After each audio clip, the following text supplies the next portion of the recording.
বৈষম্য বিরোধী ছাত্র আন্দোলনের নেতা মামুনের সঙ্গে আসলে কি হয়েছিল?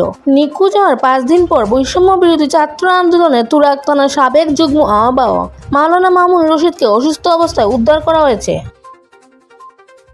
শুক্রবার 26 সেপ্টেম্বর দুপুর 2টায় পূর্বাঞ্চলের 1 নম্বর সেক্টরের একটি মসজিদ থেকে তাকে উদ্ধার করে তুরাগ থানা পুলিশ। তুরাগ থানার উপপরিদর্শক সাদিক রহমান গণমাধ্যমকে বলেন, আমরা খবর পেয়ে পূর্বাঞ্চল জামে মসজিদ থেকে দুপুর 2টায় তাকে অসুস্থ অবস্থায় উদ্ধার করি।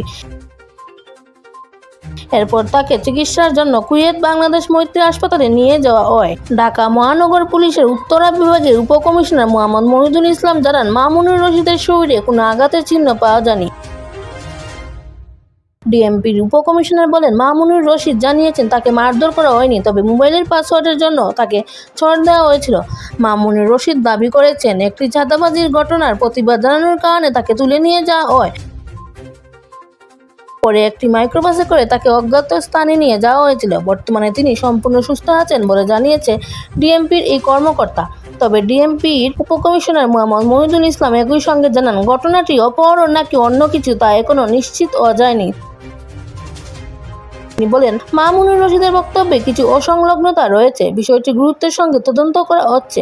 এর আগে মামুনের পরিবার অভিযোগ করেছিল, গত রোববার 21 সেপ্টেম্বর রাতে একটি অপরিচিত নম্বর থেকে মামুনকে সরাসরি অপহরণের হুমকি দেওয়া হয়।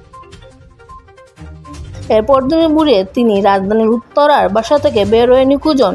ওই দিন তুরাগ থানায় তার নিখোঁজের বিষয়ে একটি সাধারণ ডায়েরি করা হয়েছিল।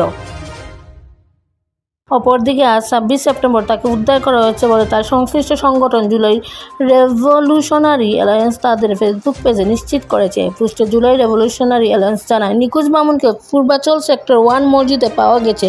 পরবর্তী এক পোস্টে জানানো হয়, ডিসি উত্তরা এবং তার টিমের সহায়তায় তাকে উদ্ধার করে রাজধানীর উত্তরায় নিয়ে আসা হয়েছে। বর্তমানে তিনি একটি সরকারি হাসপাতালে চিকিৎসাধীন। সালমা ইসলাম, দেশ 24 লাইভ, সিলেট।